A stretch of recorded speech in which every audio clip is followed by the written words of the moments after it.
खुलुमबाय बियो बड'लेण्ड इंखं टेलिभिजन दिनैनि रादाबखौ फरायदों आं रिंकु बसुमतारिया दिनैनि गाहाय रादाबाव दं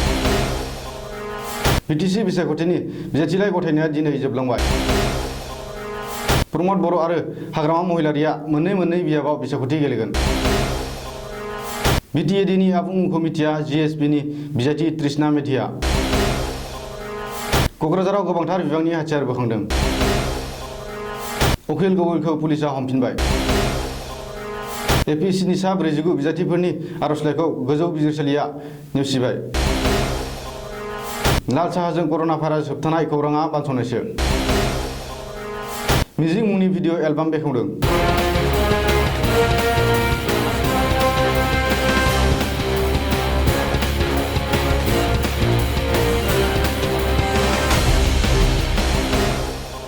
दानिया आबुं रादाब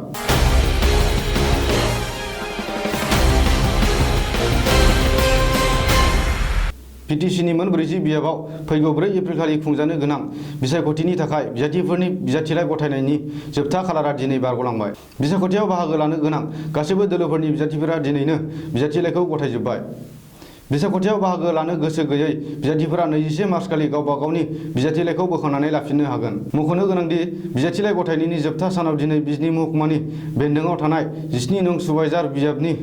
बिपिएफनि बिजाथि प्रभात बसुमतारी आरो 18 नं मानास सेरफां बिजाबनि बिपिएफनि बिजाथि धनन्जय बसुमतारी आरो 19 नं थुरिबारि बिजाबाव बिपिएफ आरो एजिपि दोलोनि जथायारि बिजाथिलाइ गथायो बिपिएफनि बिजाथिफोरा बिजाथिलाइ गथायनायखौ लोब्बा लानानै बिजनी बिडिएसए गेलेग्रा फोथाराव मोनसे सुबुं थुबुरमा मेलबो खुङो बे मेलाव बिपिएफनि दैदेनगिरि आरो मन्त्रि चन्दन ब्रह्म आरो बिपिएफनि गाहाय नेहाथारि प्रबिन बर'मोना बाहागो लाफैयो आरो बिबुंथि लाखिफैना रायजोफोरखौ थुलुंगा होफैयो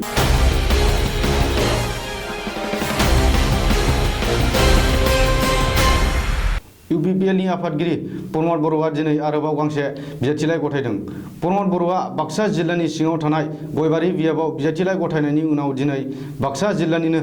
22 नं कक्लाबारि बिजाबनि बिजाथि महरैबो बिजाथिलाइ गथायबाय सुलुङाव मिथिनो मोननाय बायदिब्ला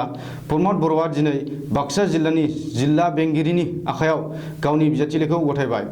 ओरैहाय बिटिसिनि गाहाय आरो बिपिएफनि मासिगिरि हाग्रामा महिलारियाबो मोननै बिजाबाव बिसायख'थि गेलेगोन होननानै मिथिनो मोन्दों हाग्रामा महिलारिया गावनि देबरगाव बिजाबनि अनगायैबो 6 नं कसुगाव बिजाबावबो बिसायख'थि गेलेगोन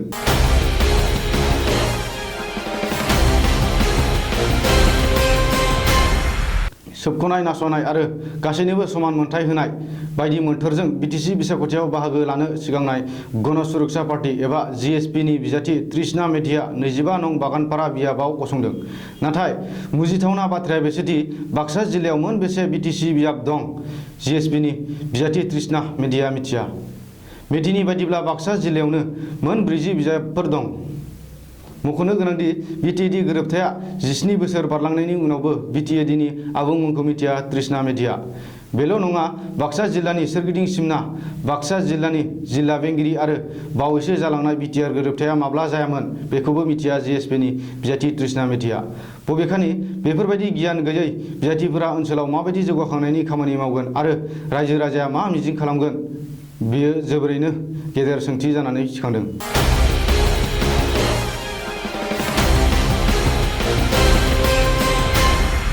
बिटिसि बिसायख'थिनि सिगां बड'लेण्ड हालामनिफ्राय आरोबाव गोबांथार बिबांनि हाथियार बोखांनो हादों क'क्राझार पुलिस आरो भारतारि आर्मिया क'क्राझार जिल्लानि भारत भुटान सिमनायाव थानाय उल्टापानि ओनसोलनि लेवपानियाव जथाय अपारेसन खालामनानै बे हाथियारफोरखौ बोखांनो हादों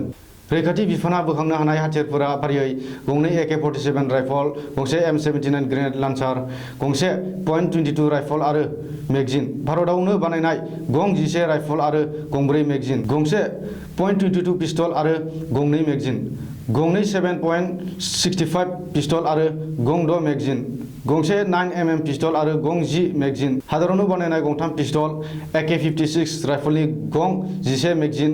गंनै M16 राइफल मख'नो गोनांदि क'क्राझाराव बै हाथियारफोरखौ बोखांनो हानायनि सिगां उदालगुरि जिल्लायावबो गोबांथार बिबांनि हाथियारफोरखौ बोखांनो हादों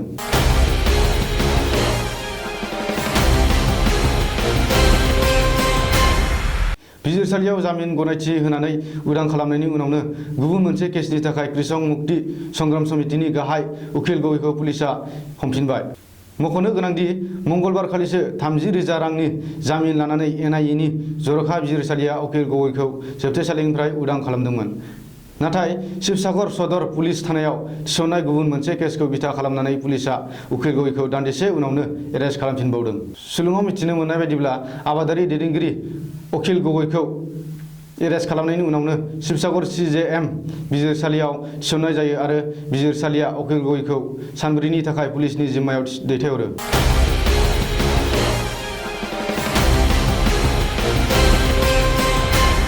आसाम पाब्लिक सार्भिस कमिसन गुसुङै APSC नि सा 49 बिजाथिफोरनि आर'जलाइखौ दिनै गुवाहाटी गोजौ बिजिरसालिया नेवसिगारदों आरो साख्रियाव फिन जइन जानायखौ होबथादों। मख'नो गोनांदि APSC नि लुथिनाय दायाव एबा रां होनानै साख्रि लानायनि दायाव हमजानाय आरो साख्रिनिफ्राय होख्लायजानाय सा 49 बिजाथिफोरा गावनि साख्रियाव फिन जइन जानो थाखाय गोजौसिन बिजिरसालियाव आर'जलाइ गथायदोंमोन। नाथाय APSC नि बिजाथिफोरनि हेंथायै रायजो सोरखारा थिसननाय आर'जलाइखौ मान होनानै गोजौसिन बिजिरसालिया दिनै बे रायखौ होयो आरो APSC नि सा 49 बिजाथिफोरनि आर'जलाइखौ नेवसियो।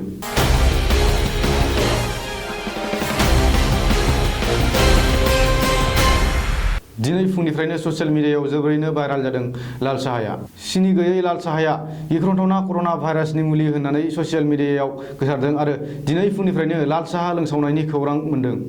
मख'नो गोनांदि लाल साहाया कर'ना भाइरासखौ होबथानो हायो होनना ससियेल मिडियायाव गोसारनाय खौराङा बांसावनायसो। बेनिखायनो कर'ना भाइरासनिफ्राय रैखा मोननो थाखाय गावनो गाव सांग्रां थानाया गाहाम आरो डक्टरा होनाय सुबुरुनफोरखौ मानिनायनि गोनांथार।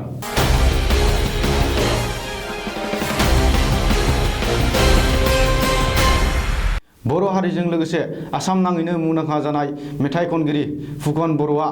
गावनो सुजुना दिहुननाय भिडिअ' एलबाम मिजिंखौ बेखेवो। फुकन बर'नि लाहर मेल'डि मिउजिक बेन्डनि सुजुनाय बे मिजिं एलबामखौ बेखेवनानै होयो बर' सावथुननि फावखुंगुर नेरसोन बर'आ। टंलायाव थानाय बर'नि गावनि स्टुडिअ'आव दिनै बेखेवनाय हाबाफारियाव बिथांनि लाहर मेल'डि मिउजिक बेन्डनि दामजुगिरि करिय'ग्राफारमोनाबो जयैनो बाहागो लायो।